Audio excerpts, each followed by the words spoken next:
网络跟书籍提供我们非常多在面试上需要用到的字汇、词汇或是形容词，但是要注意的是，当我们不能用确实的经历来做补充的时候，这些 information 都是非常空洞的哦。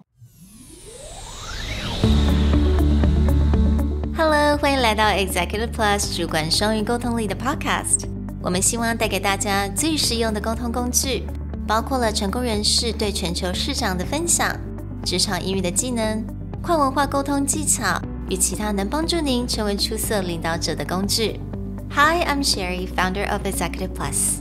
As a language trainer and certified coach, I've trained hundreds of managers from Fortune 500 companies such as Dior, Google, Deloitte, and Yahoo.And I'm Nick, Director of Communication Strategy at Presentality. I've helped startups raise millions of US dollars in funding and train the executives of publicly listed companies to present on the global stage. Welcome to the Executive Plus podcast, where you can take your communication and language skills from good to great. Hey everyone, welcome back to another Executive Plus podcast episode.Today, we're going to wrap up our series on what you see in textbooks and what you use in real life not always matching perfectly. And we're going to do this by looking at the interview for a job.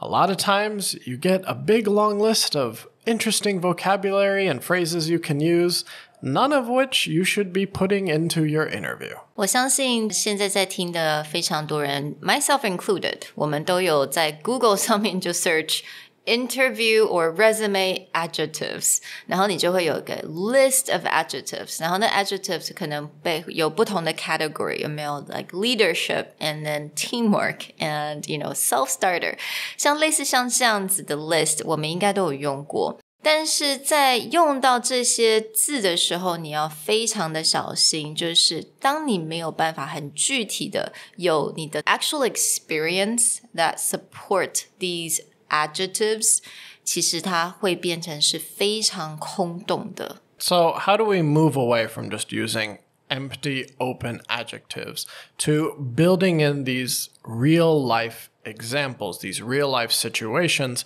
that highlight the importance of whatever adjective or word you have chosen to describe yourself. 所以我们大概提到一些 adjective 是我自己本身觉得真的是比较空洞一点的字，比如说像 conscientious or dynamic, industrious 像这些字听起来都是 really big words 非常的 impressive 但是其实你只讲到这个字的时候它代表的 nothing If in an interview someone just said, oh, could you please tell us a bit about yourself? And you're just like, I'm really a conscientious person. I'm quite industrious and I'm really dynamic in the office. That other person would look at you and go, I have learned absolutely nothing. I probably know that, okay, you know big words, but that's it. This is even true if you made it a simple word. If you're like, oh, I'm really hardworking, I'm a team player, and I love to work independently. Team player, independently. Okay. Right. So one, you haven't described anything. You've just used quite a few vocabulary words.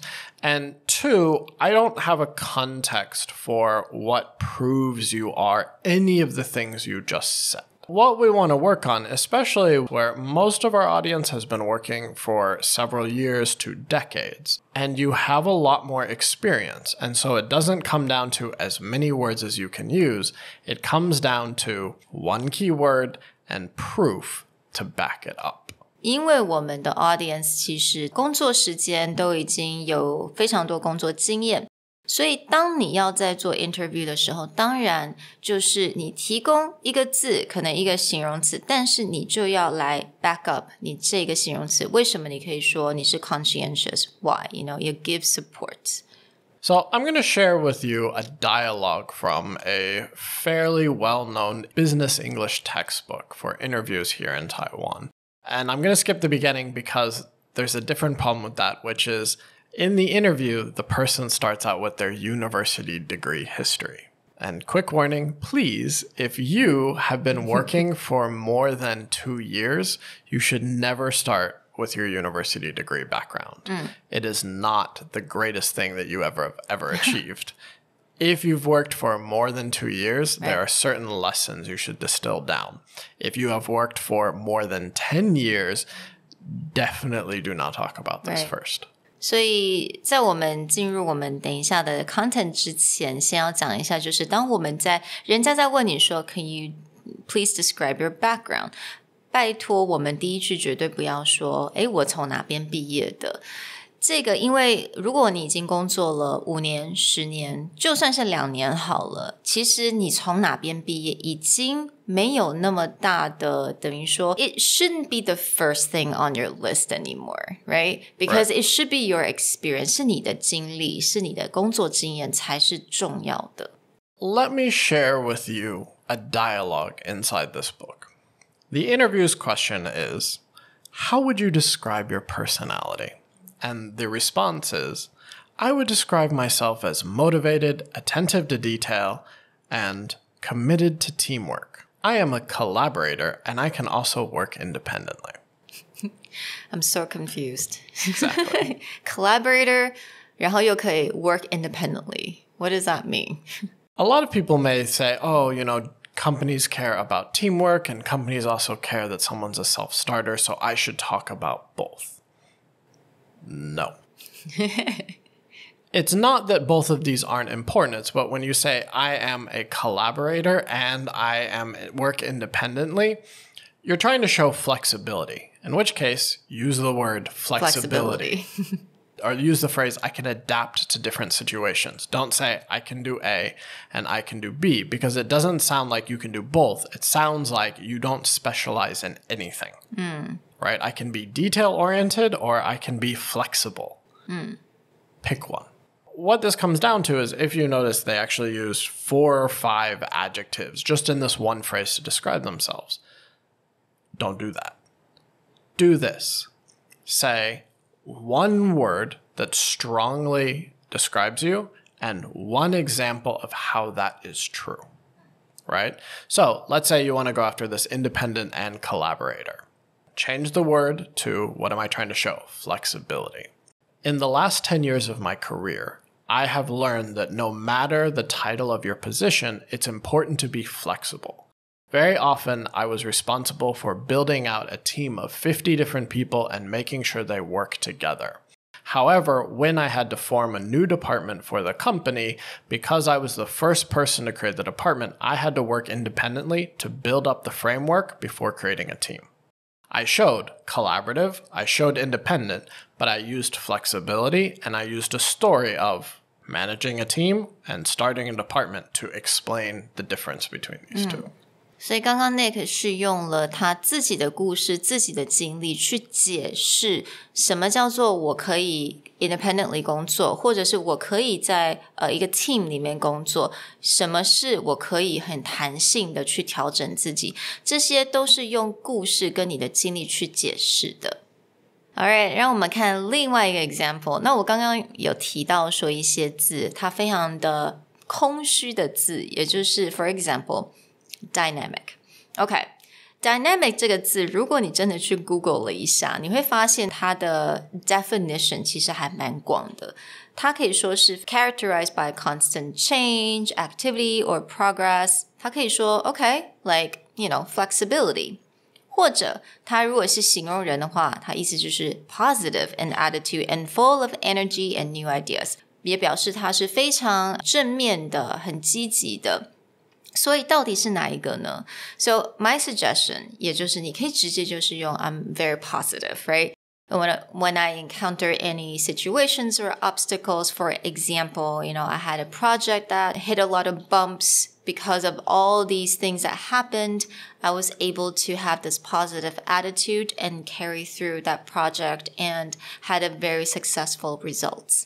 所以就是用你自己本身的经历跟你故事去呈现你是多么的 positive, 你的这个正面的 personality.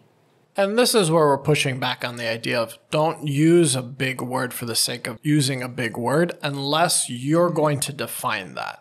I'm a very dynamic person. And by dynamic, I mean that I'm constantly positive and I'm bringing energy into every situation. Here's an example of that. If you want to define it at the very beginning, you can use that big word.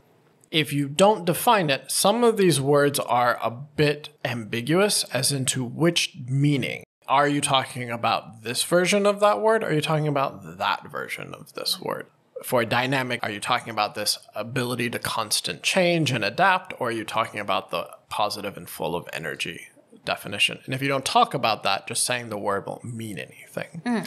Now, what you also did is correct, is where you can go, okay, I'm not going to use a ambiguous word. I'm just going to use the form I want. I'm a very positive person. 所以其实重要的就是说，不要用这些 big word 去表示好像你的英文能力很好，或者你很有经验，而是你要用你的 example 去 support。那如果你觉得 OK，It's okay， 我不太会用 dynamic 这个字，那我就用 positive 就好了。它非常的直接 ，very clear, very concise， 然后你也有一个 example 可以 back it up。Right. So, and this is going to be true for any word. Let's take the word meticulous. Meticulous, you could also say detail-oriented.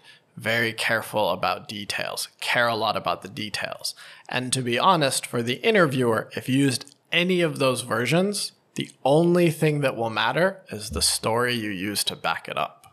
The next time that you go into an interview or any kind of situation where you're overthinking your word choice, comes down to a few simple rules. One, is the word easy to use, and do you have a story to back it up? You want to use a big word?